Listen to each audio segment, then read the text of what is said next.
Alrighty, I believe I am live. However, I suspect the Wi-Fi signal will be a little sketchy. I don't have my flashlight on me, so this might take a little bit of the fun out of this because I think the flashlight really makes a difference. I mean, you can see the telescope. That's the tripod under a cover. This is the USB hub, which is attached to it. I don't even know if we have audio. How about that? Okay, we got audio.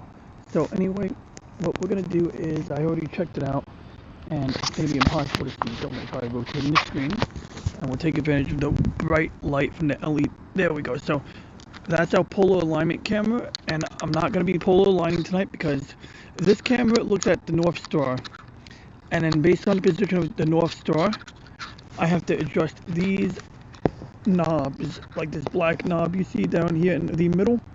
I have to adjust it by hand in order to, basically get polar alignment. And actually, right now, I can't even get this on. I'm having a hard time getting this to line up right. It's almost like the aluminum shrunk, and it's not threading on. There we go, we got it. But I think the problem was this wire and these cables got snagged around this. And when that happened, it couldn't move this enough. It couldn't move this from west to east or east to west enough. And so that was the majority of the reason why I was getting that error message about a couple of minutes ago on the live stream that you may or may not have been watching. So we're going to just use my ice bitten hand to shrink that. And we're going to get remote access via one of the remote access applications. So hopefully this doesn't flash my email address on screen. There we go. And then we can connect to the astronomical control unit, which is really just fancy speak for computer laptop in a plastic box. And basically it's almost like using a touchpad mouse. Now my only problem is that I kind of decalibrated it, so it's probably going to make me watch recalibration before I can use it, which is really unfortunate, but whatever. I also enabled a setting that didn't need to be enabled, and then I re-disabled that setting. But changing certain settings into this application will cause you to have to recalibrate. So what that means is this program is now issuing commands to the mount, which is the thing with the USB hub on it. Telescope is on the top of the mount, and it rotates from east to west. And it's got an issue. Oh, good, we got light. Can we use the camera while we have light? I doubt it, but we'll find out. Oh, that sucks. So it doesn't let us turn on the light while we're using this camera. Oh, that's a shame. Can we brighten it up? Oh, that's cool. We can get a little circle now. That's cute. Okay, so you can see the mount a little bit, and so this is the center, the right ascension axis. That is the counterweight, and that is the optical tube, the telescope. And so what happens is, right now, my left-hand side, that is east. And this thing here has to go and rotate from east to west, because the Earth is rotating.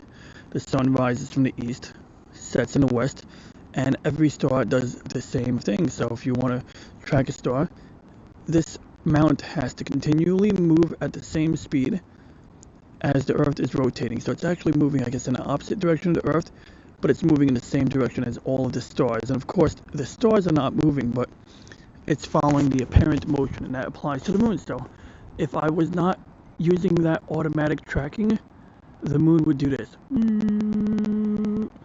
But instead, as the moon is moving up, the mount is automatically moving up at the same speed, so it doesn't look like it's moving. It stays in the center of the frame. And so, to calibrate it, fudge. That sucks. That sucks. Okay, so because I can control this, I can move it. I can go west. I can go east, and everything moves. Like, it's not like it's not moving. For some reason, this thing thinks it's not moving enough. It's like being a spoiled child. It's like, sorry, star didn't move enough, bro.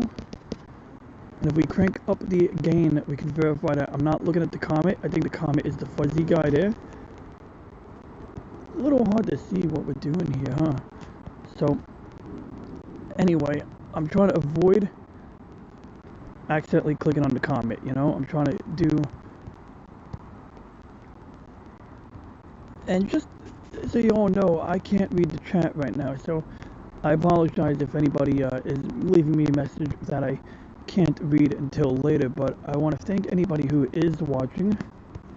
Your viewership is... Oh, there we go. Okay, that's the comet. And you can tell because the comet always looks fuzzy. It's going to look like a lot of, objects that aren't stars are going to look like stars that are out of focus. They're going to look like stars that are a little bit fuzzy, and that's totally cool. So we're going to just dial this back a bit. And it's like 12, 13 degrees outside right now. And then this thing is going, oh, the star didn't move enough. And I'm like, I don't... Okay, anyway, so it's going to go there. And then we're going to do this. Now, normally when I want to calibrate, I have to hold down the shift key on my keyboard. And then tap. Boop. And then you're going to get a dotted line. And what it does is, it's going to issue commands to the mount. It's going to say to the mount, move left, move right, move up. And theoretically, when it does it correctly, it should draw a cross. It should actually draw a right angle. It draws like a letter L. And as long as it's drawing the letter L and it's working as expected, it can use that information in the future so that now, when it needs to, keep a target in the center, it knows that if it, sends this many pulses to the stepper motor, that this object is going to move that much to the right or that much to the left. And it appears it's working. I mean, I see the green box moving, but what we were encountering the last couple of tries was, while this box was seeming to move, it would say didn't move enough. And I'm not sure why. I could do a couple of things to maybe compensate for that, but I mean, it worked yesterday, so I don't know why I would have to do it now. Maybe I just gotta give it a good shaking. More likely, actually, as I'm thinking about it now, you know what's happening? I know what's happening. Of course, a little late to know what's happening now, but you know what's happening? We're looking directly overhead. And my guess is that to do this type of calibration routine, we should be looking at a star that is in the southern sky. Also, that's another thing I learned. When you run a calibration routine on objects that are in the northern sky, that also confuses the hell out of this. And so if we look at Stellarium, which, okay, we're out of focus. What I mean by northern skies, that's, where Polaris is. So we do polar align against it, but once we do, the idea is that we can look at any star, like this one, and as the Earth is rotating, this is what's going to happen. As the Earth rotates, it's going to do this.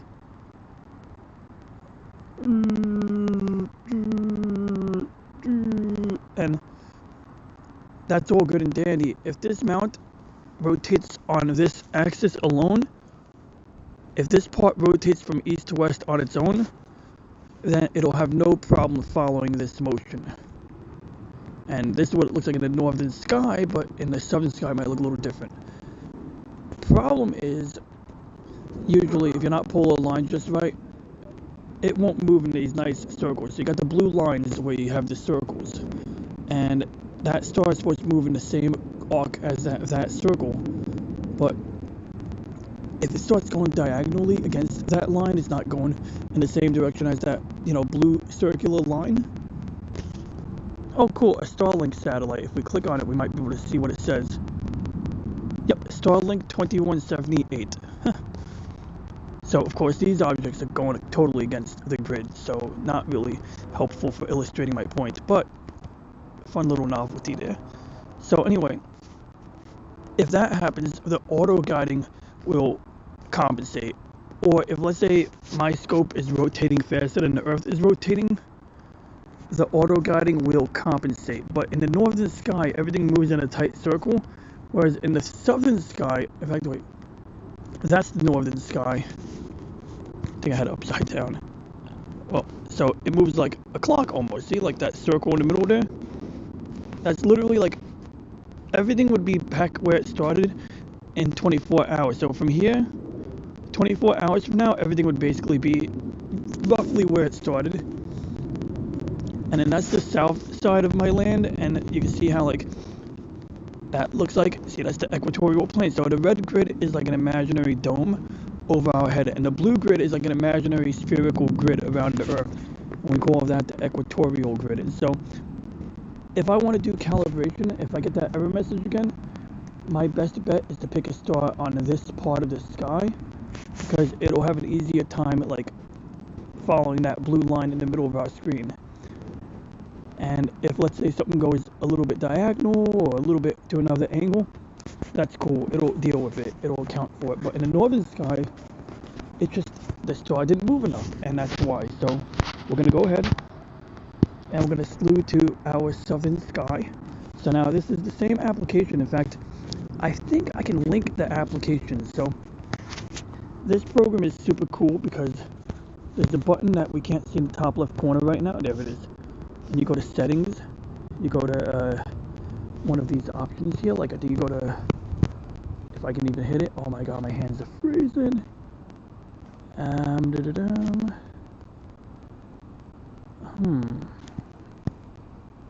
None of what I'm expecting to see is where I'm expecting to see it right now. Oh, there it is, they changed it, okay. So telescope control, then that's not the IP address of my laptop. But in theory, if I give it the right IP address of this laptop, it will work. And so we're just gonna go, and once again, if anybody's leaving a message in the chat, I apologize, I cannot read messages in the chat right now. I just kind of did this as an impromptu little stream. So anyway, we got network connections, and we got my local IP address, so you can't really do anything with that anyway, .185, unless you know my port numbers or something like that, I guess. But anyway, well, can adjust, anyway, useless, anyway, 185, so if we go back here to, oh my god, why am I going and doing, I definitely shouldn't be going through all this, .1.185, yeah, it's so cold out, you don't even have to touch anything made of metal, your hands will freeze. And so theoretically this might connect to the mount, although actually, no. There we go. So that's weird. I don't know why it's probing. It doesn't really need to know what kind of mount I have. Oh, there we go. It's funny, this stupid thing wants me to calibrate. You know what, we'll do it. Okay, forgive the camera rotating. So they tell you to rotate the phone in a figure 8, which is the most annoying thing. You know how many times I've dropped my phone because of that? Alright, so yeah, whatever, I'll deal with this later on. But there is a cool, I've done it before, it's kind of cool. Doesn't really, and you know, it's cool because I can just tap on it on my phone screen instead of having the remote in. But obviously, when I have remote access, I can also do the same thing. And I'm going to shrink this a little bit because I'm having a hard time to see this. But okay, so we're going to go to Stellarium. And we're already pointing in the southern sky, so we're going to pick a star that is hopefully bright enough to see. We got a little bit of haze up on our sky. Okay, you know what? Where's Orion? We're going to go and look at Orion. We got Aldebaran. We got Betelgeuse. Betelgeuse. Okay, Betelgeuse, where you at, my boy? Okay, good. Betelgeuse is our friend tonight. So we're going to do that. Then this app, you got to press Control 1. And it normally would slew to the target, but it's not doing it now. Why isn't it not working now? Let's try that again. Control. Uh-oh. Yeah, that's annoying. Let's check the program here. So this seems to be working. And we know it's working because if I click here, that is moving. So we're gonna go back here, and if this doesn't work, I have to actually exit and try it again. So we tap on the star, we go to our keyboard, we call up the keyboard, we say Control 1. Okay, that time it basically worked. The error message is because I did not unpark. That's unparking now. We'll go back here. We're looking at Beetlejuice. Now, because I selected Beetlejuice, it's gonna salute to the target. You can see it rotating. If I move closer, you can hear it.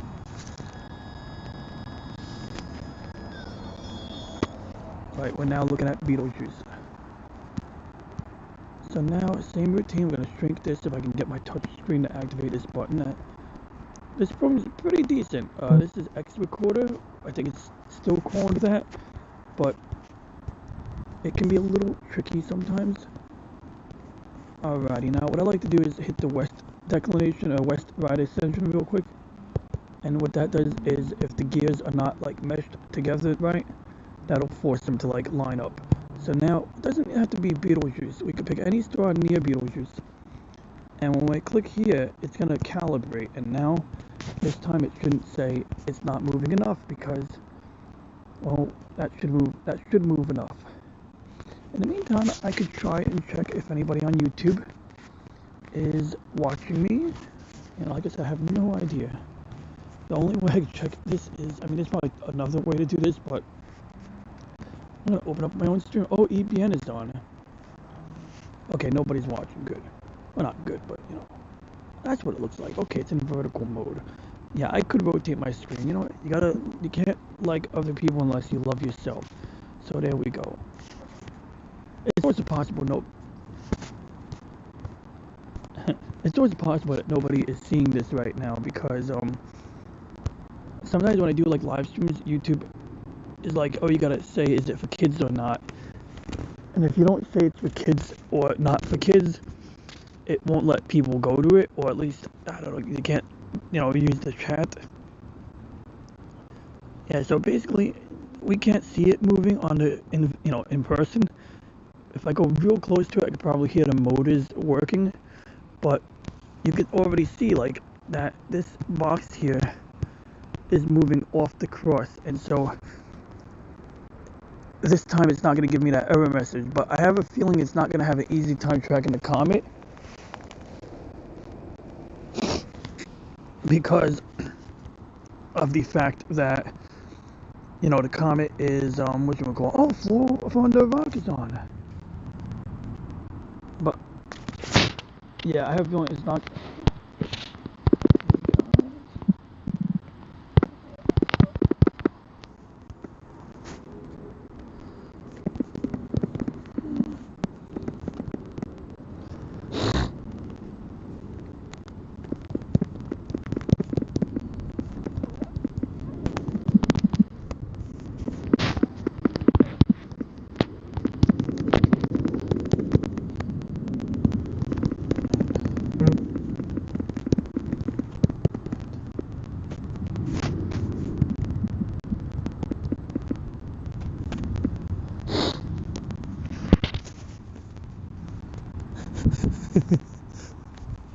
How cool is that? How cool is it that these guys are having a conversation right now? Floral from Under a Rock. Check them out. Be There or Be Square. These guys are hilarious. I mean, you got a penguin. How cool is that penguin suit? Penguin puppet.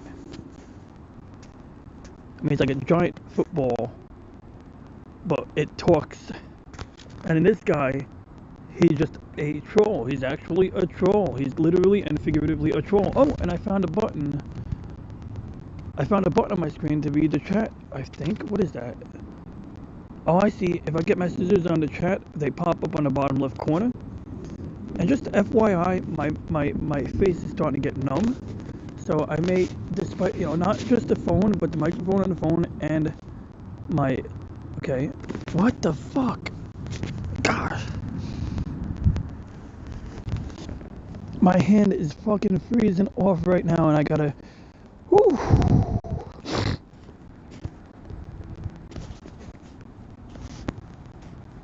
You know what? We're gonna try it out. We're gonna do what it says. I don't think the issue is. Oh, see, it's working now. It says it couldn't make corrections in the declination axis.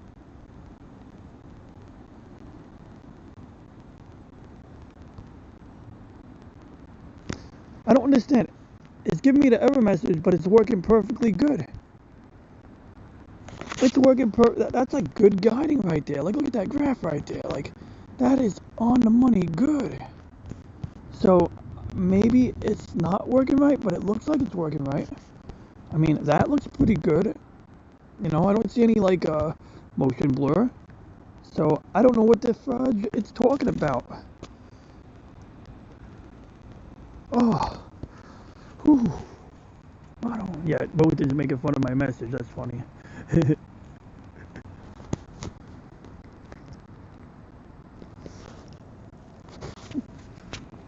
I should probably just go inside. Oof, Maroon.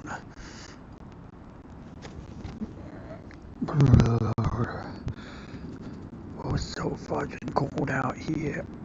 Alright, we're gonna pick the comet and we're gonna see what happens. So, we got the comet in the northern sky. So I do Control F C/2022. Then we do Control 1. Now, just like before, this program is going to yell at us. This program is going to say that it can't guide because the telescope started slewing it. And in this case, that is absolutely true.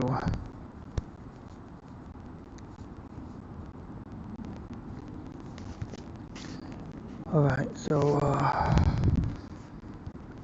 new target. But yeah, so anyway, I'll check back later if we have better progress. I'm gonna just attempt to guide against the comet. Well, let's see, we'll try it out real quick. So, we got a random object here. Let's see what happens if we try to guide it like normal like. So this star, I didn't really make any adjustments, so it doesn't have a proper centroid. You can see it's like pretty wide. It doesn't have like nice pointy, pinpoint shape. But we're gonna let it run and see what happens. And it looks like, oh my god, it is not having a good time here. Like, it is not having a good time. Like, it looks like it's getting better, but something seems a little bit off here, you know, so I'll let it roll. It looks like it's doing a lot of corrections in one axis. And before it was because I had a wire, I thought it was because I had a wire snagged somewhere. But at this point, we don't have any wires snagging it up. So, interestingly, when I touched the telescope just now, I created that bump. That was a guiding error so it's working now. Actually, it's kind of working. So, I'm gonna let it roll. And so the trick here now is we gotta take the picture here. Oh, that might be a comet or a galaxy. That might be a comet or a galaxy, yeah. So if we want, we can do automatic plate solving.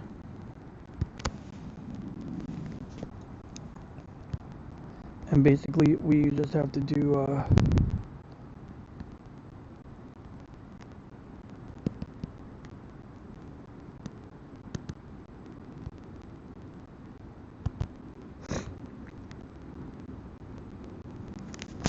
it takes about a minute. It takes about a minute. Well, I'm on the wrong camera. It takes about a minute, and then it's gonna plate solve. It's gonna, I can't think of the code right now.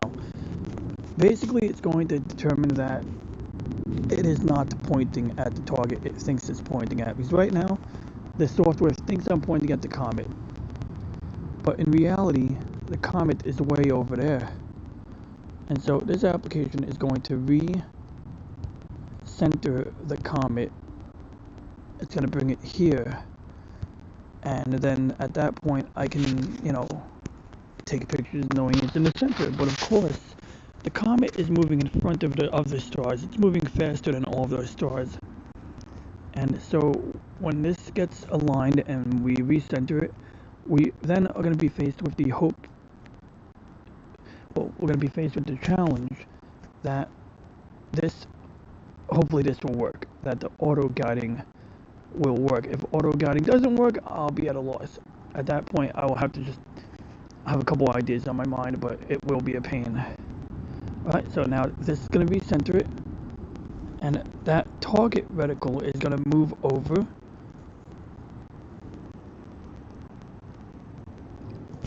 Okay, so it doesn't look like it actually changed anything. Oh, there we go. See, it's actually in the right position, so the target reticle is a little bit to the west or the east. We tell the thing to recenter it. That target reticle was supposed to go on top of the target, so I don't know if there's a glitch or if it's just a inconsistency, but if the image looks good over here, then it won't matter. If the image doesn't look good over here, I'm just gonna manually recenter it right now, which is absolutely frustrating. If oh, there we go, that's great, that's perfect. Okay, good, we're good.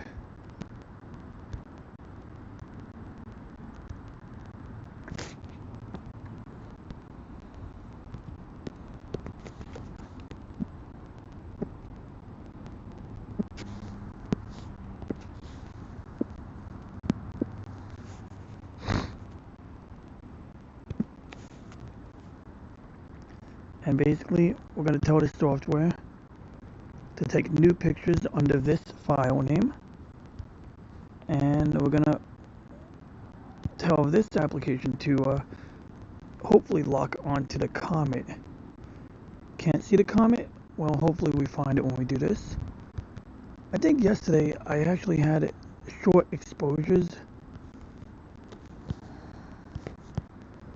That's the comet's nucleus right here. So it looks like it's seeing something. It may not be good, but it's seeing something. So we're going to lock on now. And then I'm going to go and get my fingers amputated right after I go inside.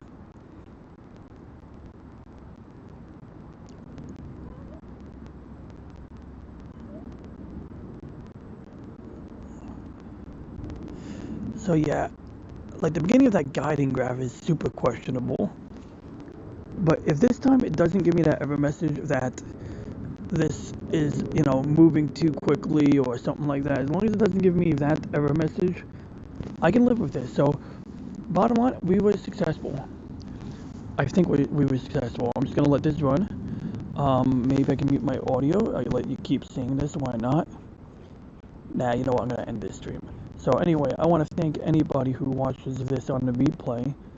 Please like and subscribe. If you have any questions, comments, or ideas, please leave a comment. And for now, before I end the transmission, I'll just double check. So the auto guiding seems to be working. And remember, this thing is moving at a different speed than the background. So essentially, when it takes pictures in this app, the background is going to start making streaks. And that is exactly what I want it to do. So we're going to just quadruple. We're going to make this a 2-minute thing. Now here's the catch. 2 minutes might be too long under the current weather conditions, but we're going to give it a chance because right now I had the histogram stretched. So when I dial it back, maybe I'll get a picture similar to this, but with some streaks in the background. Well, we'll play it by ear. Once again, if I can get it. Once again, thank you for watching. Please like and subscribe.